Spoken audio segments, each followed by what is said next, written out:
Hello and welcome back to another episode of Age Better, where each week we take a deep dive into all the ways we can feel better, look better, live better, and yep, age better. I'm your host, Barbara Hannah Grufferman.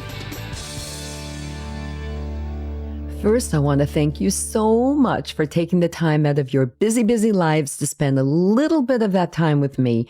I really, really appreciate all of you.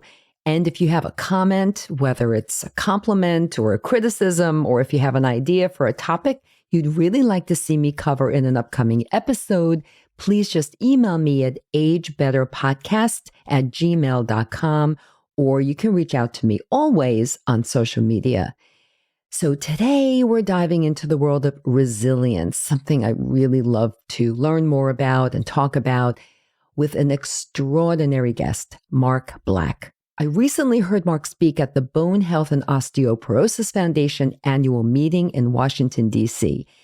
As the keynote speaker, he captivated everyone with his story and incredible resilience. As you'll soon hear, Mark had a heart and double lung transplant operation, and after his life-saving transplant surgery, he didn't just survive, he thrived. Less than 3 years after surgery, he ran a marathon, and then he did it again 3 more times. I mean, he's incredible. What can I say? He's absolutely incredible. Today, Mark is a resilience expert, coach, and author. His newest book is called The Resilience Roadmap, and it's a guide to breaking through limitations and developing resilience to push through challenges and change. And we know that midlife, wow, it's all about change. In this episode, we talk through Mark's views on resilience and how reframing resilience can help you to age better. We also spend a little time talking about his 7 guideposts for navigating life's twists and turns, both big and small. Whether you're facing personal, professional, or physical challenges, Mark's insights will empower you to rise above and forge ahead. And our conversation will leave you ready to tackle any obstacle. So, you know what to do. Pop in your earbuds, maybe take me out with you for a nice heart-healthy walk, and get ready to rumble with just about anything that comes your way. Stay tuned. This episode is brought to you by La Quinta by Wyndham. Your work can take you all over the place, like Texas. You've never been, but it's going to be great because you're staying at La Quinta by Wyndham. Their free Bright Side breakfast will give you energy for the day ahead. And after, you can unwind using their free high-speed Wi-Fi. Tonight, La Quinta. Tomorrow, you shine. Book your stay today at lq.com.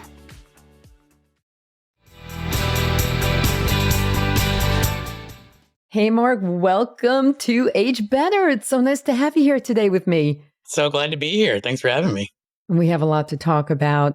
I was just floored, as I said in my intro to this episode, by your talk last week in DC, where I was attending the Bone Health and Osteoporosis Foundation board meeting and then a conference that brought together a lot of bone experts from around the country. And you gave the keynote speech, and it was really stunningly incredible. And we were all talking about it afterwards. So I'm really happy to have you here. I know this was short notice. So just give the Age Better audience a bit of insight into your personal journey. Like, share your story. What happened to you that led you to where you are now? Sure. And I will go back to the beginning, but I will promise everybody listening or watching that it won't take as long as it might sound. Because I was born with a congenital heart defect. So I was medevaced by helicopter hours after birth and had open heart surgery when I was 1 day old. And then a second surgery when I was a year old. And, I'm a parent now of 3 healthy kids, thankfully. But it wasn't until I became a parent, I think, that I really appreciated what that meant for my 2 parents who at the time were 24 years old. They'd been married for less than a year. And then to deal with what I put them through in the first 2 years of their relationship in my life was pretty crazy. And at the end of the second surgery, doctors sort of told them, be prepared for several more surgeries, probably before he starts school. And, he has a long road ahead and nothing is certain, but for now, take him home. He's stable. Try and raise him as normally as you can. And I was very fortunate that, barring some relatively minor hiccups along the way, I did quite well for almost 20 years. And Mm-hmm. then I developed something called pulmonary hypertension. So, for those not familiar, essentially the arterial pressure in the pulmonary artery that carries blood to and from, oxygenated blood from the heart, became very, very high. And so we knew for a long time that I would need a new heart at some point. And then once I developed this condition, they said, no, you're going to need a heart and lungs when the time comes.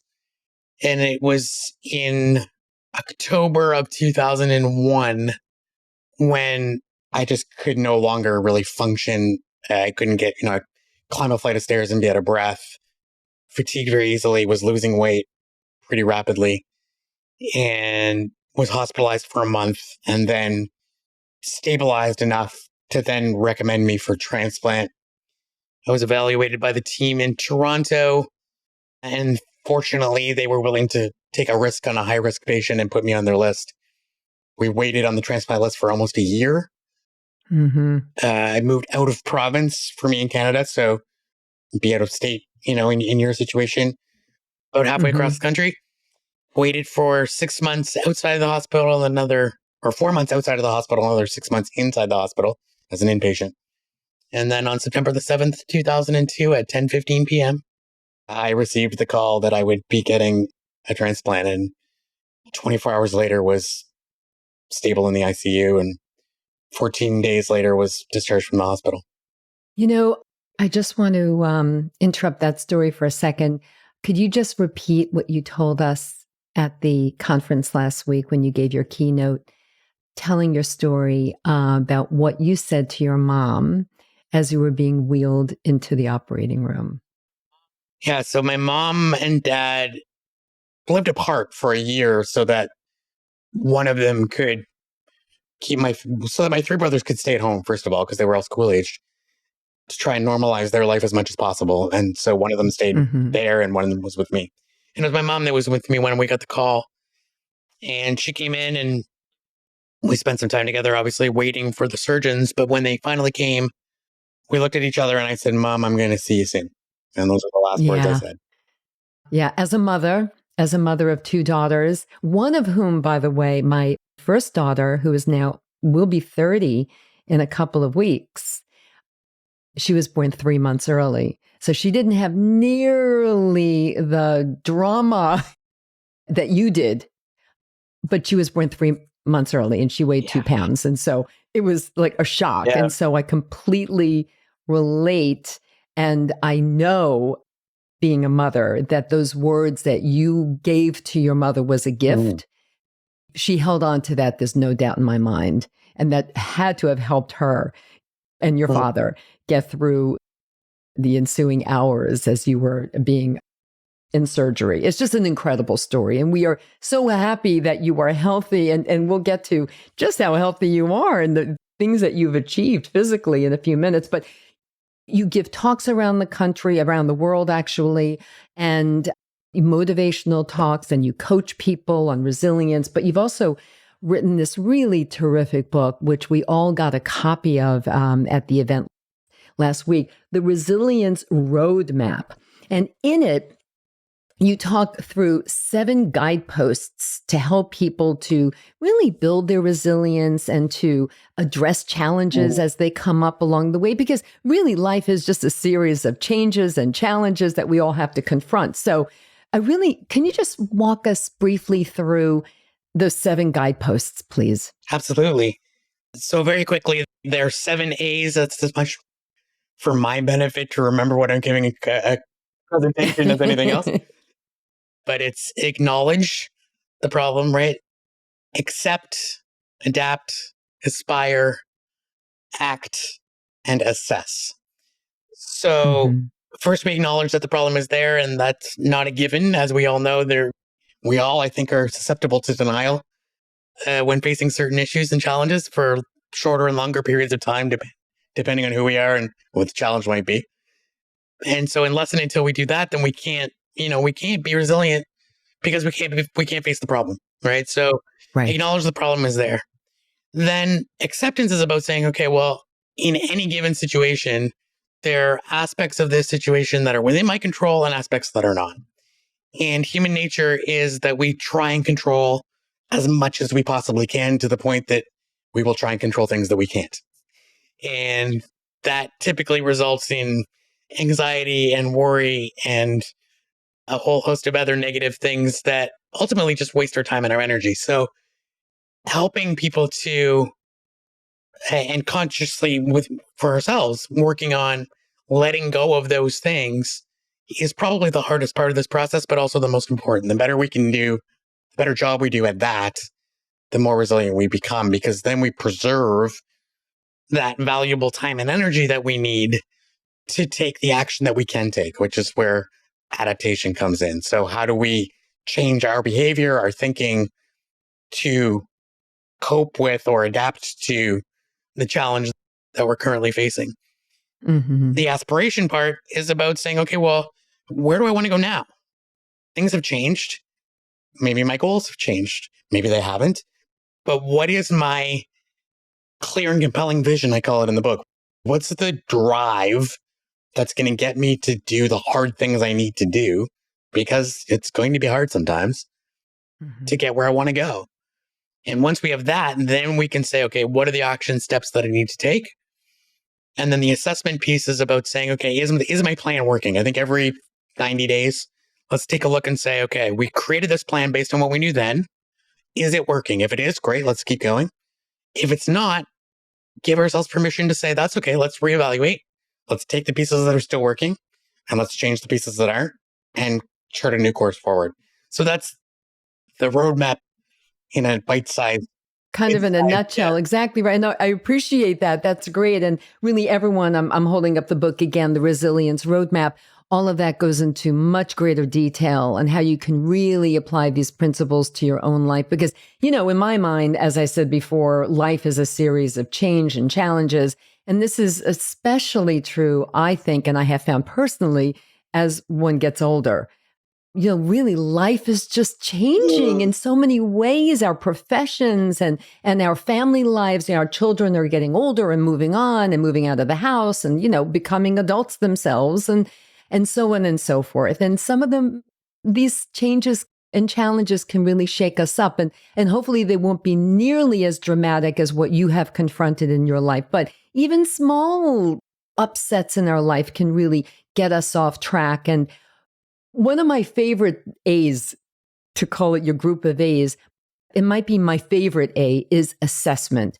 I am always talking about and urging people to reassess. You say every 90 days. That's probably the best idea. I say every couple of years, but I think we need to assess even more. And I usually use the word assessment more on a physical basis, like as you get older and what can you accomplish? Like say you've been if you're running a marathon, which we'll get to, running a marathon at a certain pace, and maybe you have to kind of reassess where you are as you get older and if you've had any illnesses come your way and so on. So reassessment or assessment is so critically important, right? Because it helps you to adapt then and then take action and all the other A's that you talked about.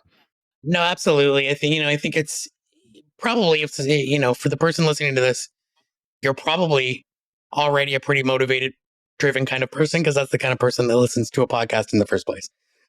And our tendency, I think, speaking as somebody who puts himself in that category, is that we can get so driven and forward focused sometimes that we forget to pause and say, okay, but is my ladder leaning against the right wall, to use that metaphor, right?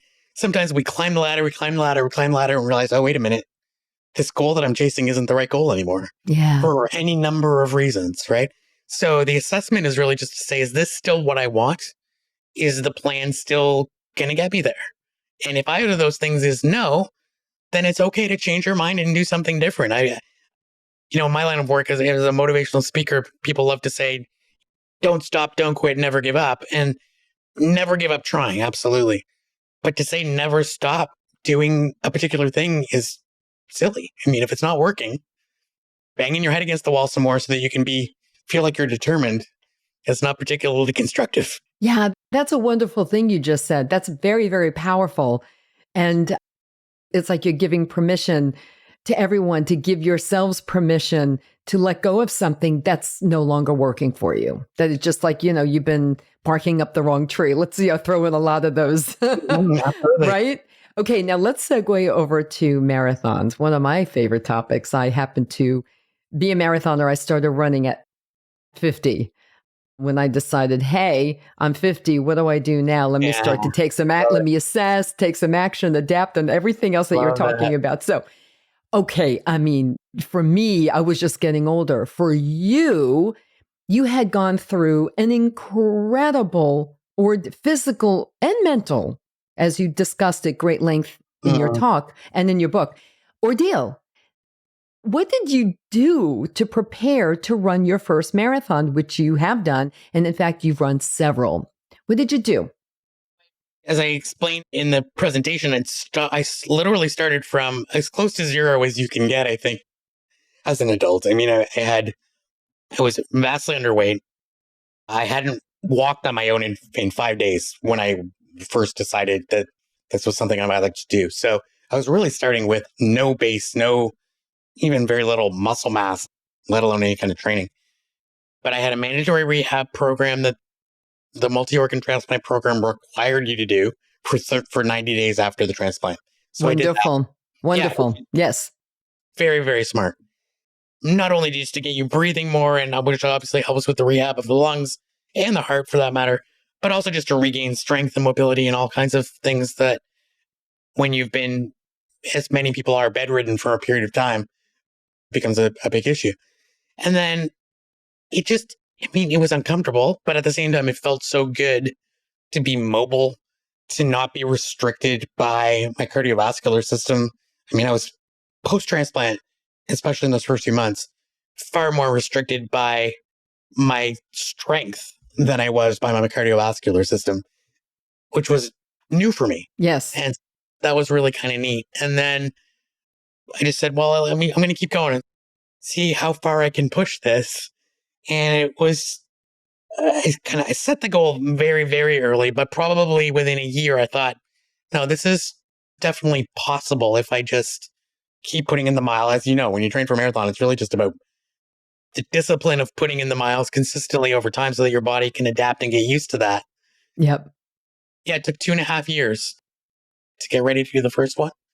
About a year and a bit to do the first half marathon. I actually ran my first half marathon on my 27th birthday, which was a birthday I didn't think I would get to see. So that was maybe even more special than running the first marathon. But yes, understandably. Yeah. What was your first marathon? Like, where was it? The first marathon was at Blue Nose International Marathon. It's run in Halifax, Nova Scotia in May of 2005.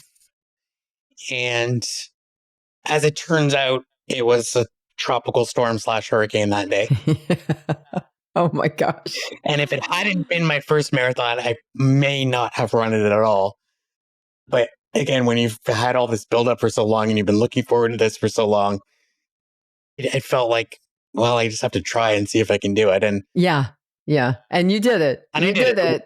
Worst marathon time I've had, worst experience I've had running a marathon. But I think, as I shared, also the one that I'm probably the most proud of because of how hard it was in the first place. Yes. Yeah. That was really quite a moving and dramatic overview of that marathon race. And I do know what you mean about that because everybody who's training for a marathon, and really any race for that matter, but really a marathon, you put so much into it. You put so much of your time and effort and energy and time away from other things, including possibly your family time, certainly to get those weekly long runs in. We know what that's like, Mark, right? Yeah. And then you have to wonder if the weather is really bad, assuming that they still continue to hold it, right? No lightning or anything really dangerous. But if the weather is really not ideal, will you continue to do it? And you kind of have to make that decision. And I think that's part of the resilience too. You decide, no, I'm going to do it. I'll do it. I'm going to do it. Yeah. Not easy.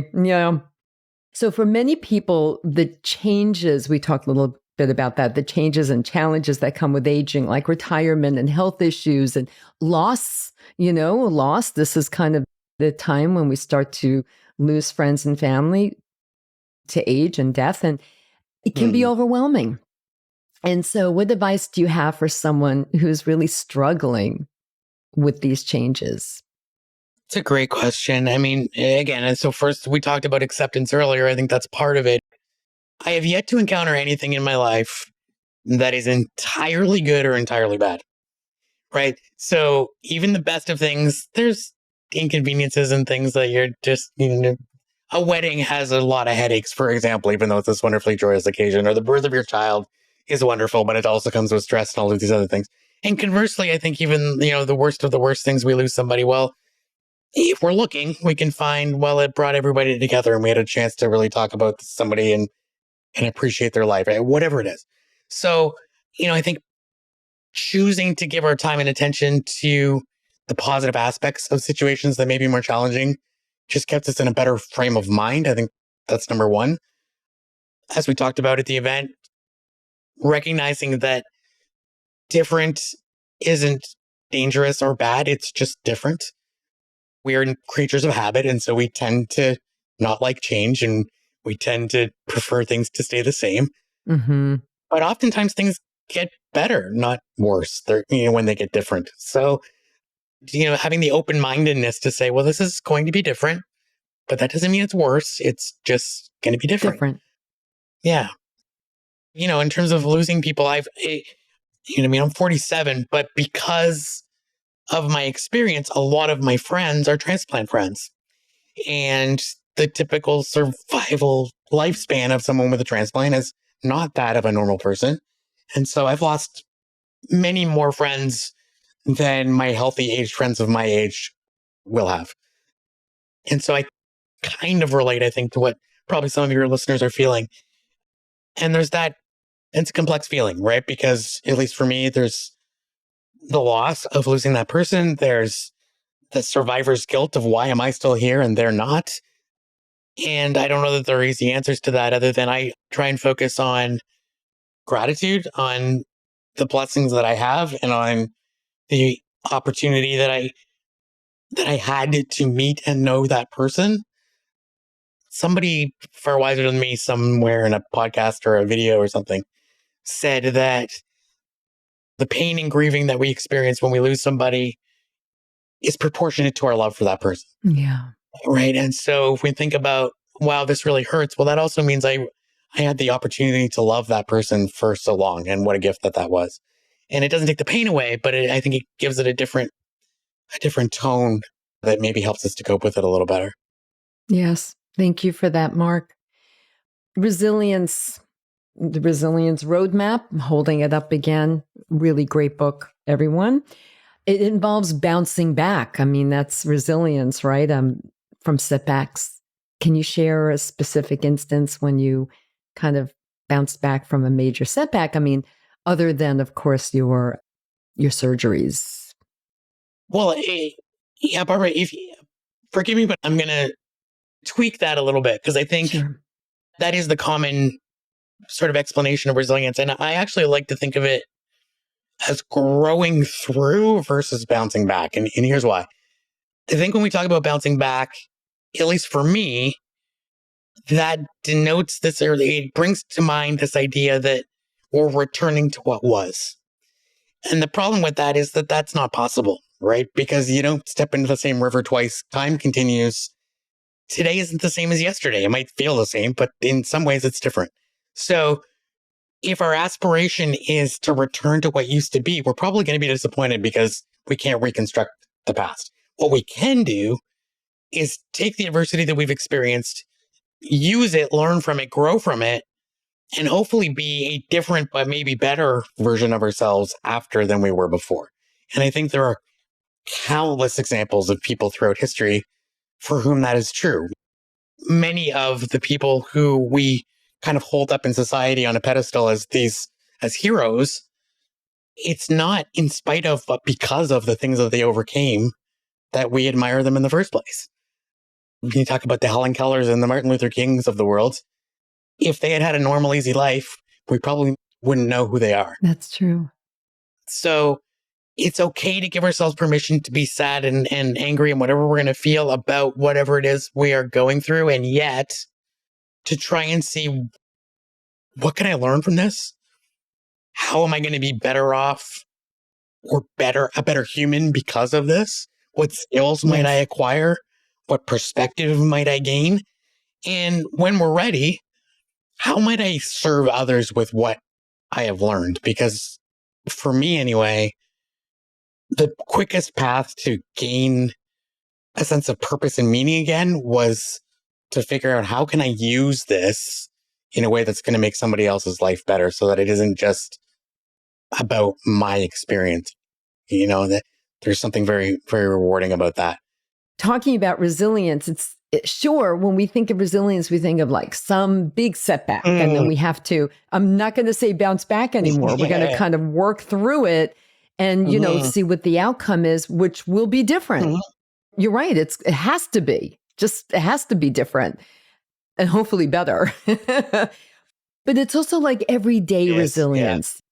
I don't want everyone to think about just like those big events, big life events, which of course do happen, but like everyday resilience. What do you do, Mark? Like, what can you share with us? What do you do? What do you practice every day to just kind of maintain your sense of resilience? Love that question. I think ultimately building the skill or the kind of the muscle, metaphorically speaking, of resilience to me is really just about doing hard things regularly. And by hard, I don't mean, overcoming tremendous adversity. It's giving ourselves little challenges. And that's going to be different for different people depending on where their strengths and weaknesses are and their life situation is. So I think I gave the example at the event that I will do a cold shower in the morning. Yes. And I do that. Well, there's some physiological benefits to doing it, but I also do it because it's a not an easy way. That's the wrong word. Without having to think about it, it's a quick way that I can challenge myself every day. I don't have to develop some elaborate scheme. I just know that I'm going to take the shower. I'm not going to like it, but But you're also getting some, as you pointed out, some physiological benefits from it. Absolutely, we know that right? So it helps kind of fight inflammation. It builds your immune system.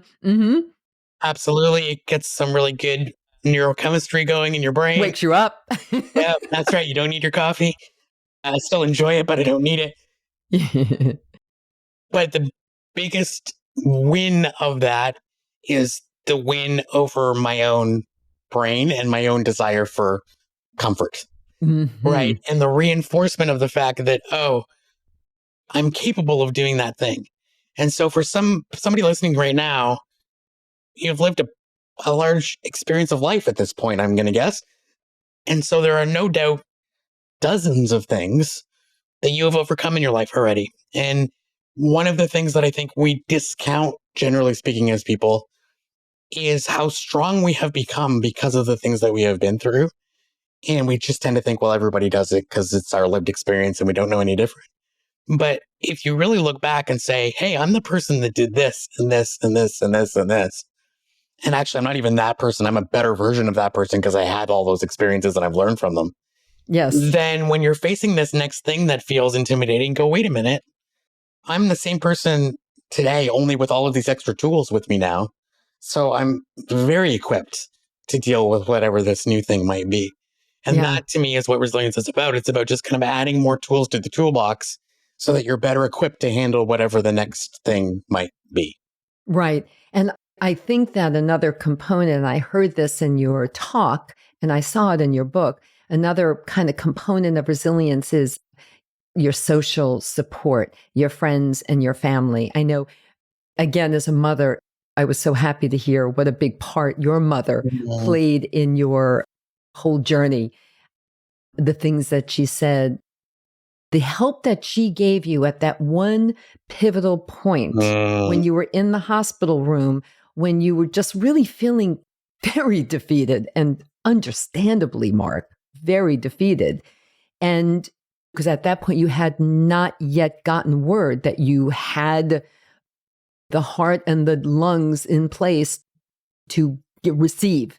Right. and to have that surgery, that necessary surgery. So, but your mother helped you to reframe how you were looking at everything. Mm-hmm. And that was just so important to you. And it was a pivotal moment in your life. Absolutely.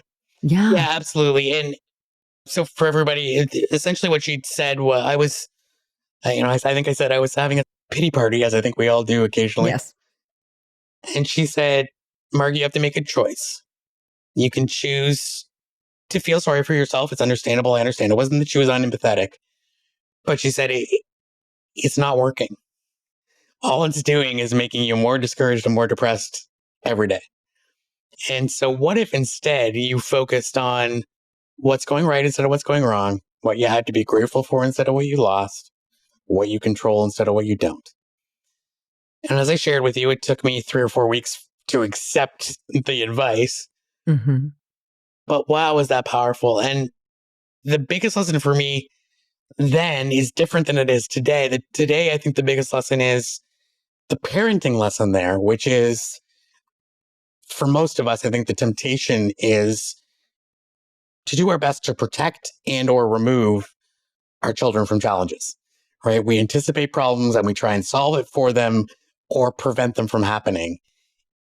And it wasn't that she was, throwing me off my bike to force me to deal with challenges. Yeah, it wasn't But tough love. it wasn't tough love, but it was also not candy coating reality, Right. right? It was saying, this is life. Sometimes life is hard, but that's okay. You can do hard things. Yeah. Right. And that to me is the message that our kids need to get, is in a safe, nurturing way, supportive way. Let's allow them to struggle. Let's allow them to face challenge. Let's allow them to fail, because that's how we all learn to do things. And by depriving kids of the opportunity to do that, we're depriving them of the lessons that come with it. Yeah. Yeah. Thank you for that, Mark. And please send regards to your mom. I think she's a I will. rock star. Well, I will. She is. And so tell us, let's stick with resilience for a moment, because, I think this is something that everybody wants more of, and developing it, practicing it, maintaining it, improving on it. These are all life goals that are critical, I think, to our overall success as human beings, and I think to our happiness too.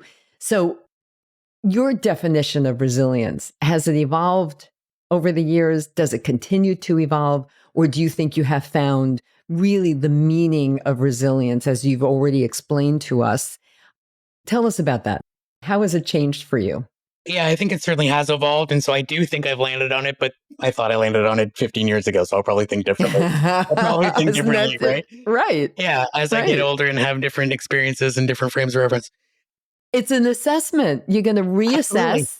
even resilience and see how, is it working for you? Well, like maybe you can add some other tools. Like, it's funny, you did mention what your mom said to you in the hospital that pivotal day, where, why don't you look at the things that you should be grateful for, like that things that are good. That's a form of resilience too. It's like that gratitude. And I know many people who write like gratitude journals and make a list at night as a practice of all the things that they were grateful for that day, and so on and so forth. And I really do think that all of that really does help with your resilience practice, don't you think? Absolutely. Yeah, absolutely. What we pay attention to grows, right? And so if you pay more attention to those things that you're grateful for, you tend to see more of them, and maybe even more of them happen, but certainly you see more of them. And so all of a sudden it's like, oh, well, maybe life isn't quite as bad as I thought it was, because look at all this evidence that tells me life is actually pretty great. Right. Right. Life is pretty great. It's pretty darn great. So, okay. So for everyone listening, and I know that they are as eager as I am to really kind of build on our resilience as we go forward in life, and this challenges might even get greater, give us your number one actionable step that you think everyone should start doing right now, today. What is it? That number one thing. Do something that challenges you tomorrow. And it doesn't need to be big. It might be having a tough conversation with somebody that you need to talk to, that you haven't talked to. It might be trying to cook something you've never cooked. Like, whatever it is, Yeah. it's just saying, this is a little outside of my comfort zone. I'm not sure how this is going to go, but I'm going to make myself do it. I'm going to make myself feel the discomfort, and I'm going to be okay on the other side. And that's going to reinforce that neuro circuit in our brain, that idea of, oh, I can do things that are challenging and uncomfortable, and I'm going to be okay. And not only am I going to be okay, but I'll probably learn something from it. I'll probably learn that it wasn't as hard as I thought it was. And that'll give me courage to go and try the next thing. Yeah. And this whole thing about it probably wasn't as hard as I thought it was brings me back to like a flash memory of your talk when you said, you're capable of doing much more than you realize. And the way that you were able to have us visualize that is he said, raise one arm and as high as you can go, and then and keep it up, and then raise your other arm and go as high as you can. And of course, it was higher than the first arm because we are capable of doing so much more than we know. And that was just that had a huge impact on me, Mark. Oh, so I thank you. I thank you for the whole talk. I thank you for your book and everything that you're doing to kind of share your experience, your journey, what you've learned, everything with the rest of the world. It's so, so important. And I really, not just me, but I know everyone, the hundreds of us who were in the audience listening to you really got so much out of your talk. And I know that everyone listening today will also, for sure. But before we let you go, this was an incredible conversation. Before we let you go, and I always like to end my episodes this way, can you just give us 3 key takeaways that you really want the Age Better audience to remember from our chat today? Okay. You can do hard things. Yep. You are stronger and more capable than you think. Yeah. And when you take the time to look around, life is probably better than you give it credit for. Yay. I love those so much. Mark, you are incredible. Thank you so much for joining me today. I really appreciate it. My pleasure. Thank you. Thanks for having me, Barbara. Thanks for tuning in, everyone. If you enjoyed this episode of Age Better Podcast, please do a few things. First, share it with all your friends and family. Then, subscribe to Age Better wherever you listen to podcasts, including YouTube, so you never miss a single episode. Finally, if you have ideas for topics you want me to cover in a future episode of Age Better, send an email to agebetterpodcast@gmail.com or reach out to me on social media. Until next time, remember this: we can't control getting older, but we can control how we do it. Talk to you soon.